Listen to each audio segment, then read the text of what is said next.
पहिले आम्ही एक ऐसे पॉलिटिकल नाही पण ऐसे महिला म्हणून या महाराष्ट्रामध्ये आमचे सरकारकडनं हीच अपेक्षा आहे की जी अशी घटना करणारे चंद्रपूरची जी घटना आणि जर व्हिडिओ आपण पाहिलं, मला वाटते की आपणही दाखवत असताना ते व्हिडिओ दाखवू शकत नाही आणि एक महिला म्हणून, एक आई म्हणून आणि एक मन ब्रेननी हँडिकॅप असलेली एक बाळ सोबत अशा पद्धतीने जर अत्याचार करतात आणि व्हिडिओ जर व्हायरल करतात, तर माझी अपेक्षा एवढीच आहे, आमचे गृहमंत्री साहेब खूप सक्षम आहे आमचे देवेंद्रजी, मी विनंती करेन नक्की की एक आई म्हणून,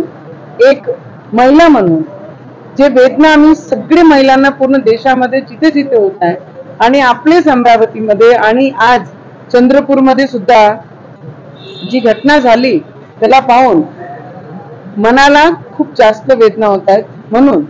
आपण सक्षम आहात एक असा क्राईम करणारे लोकांवर आपण असं कायदा करून एक स्टेटमेंट आपण सेट केलं पाहिजे की कोणीही असा अत्याचार जर करत असाल तर भर चौकात आणून आपण फाशी दिली पाहिजे. आम्ही रोज महिला हेच बोंबलतोय, मग कोणते पक्षाचे वेगळे पक्षाचे लोक, विरोधी पक्षाचे महिला याच्यावर राजकारण करतात. पण मी हात जोडून विनंती करेन सरकारला सुद्धा, आमचे गृहमंत्री साहेबांना आणि सगळे पॉलिटिकल जेवढेही पॉलिटिकल पार्टीज आहेत त्यांना सगळ्यांना विनंती करेन की राजकीय महिलांचा वापर ना करताना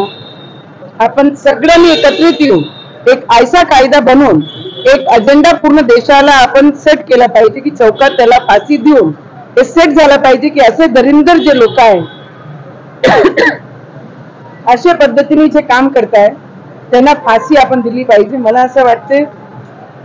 जे व्हिडिओ, जे बातम्या, जे रोज पाहणारे आहे ते पाहून मनाला खूप मोठा वेदना होते की आम्ही एक महिला म्हणून पॉलिटिकल एक पार्टीला अटॅच्ड आहे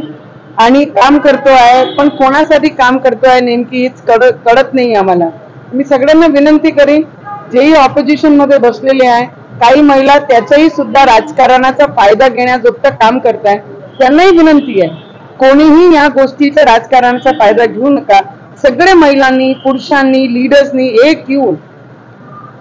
आपल्या महाराष्ट्रामध्ये जे घटना असे होत आहे त्याला क्राईमला करणारे जे लोक आहेत त्यांना भर चौकात आणून आपण फाशी दिली पाहिजे एवढीच विनंती मी सगळ्यांना करेन. कारण एक महिला म्हणून खूप मनाला वेदना होतात की आम्ही कोणाची मुलगी आहे आणि आम्हालाही समोर पुढे मुली आहेत तर त्यांचं काय.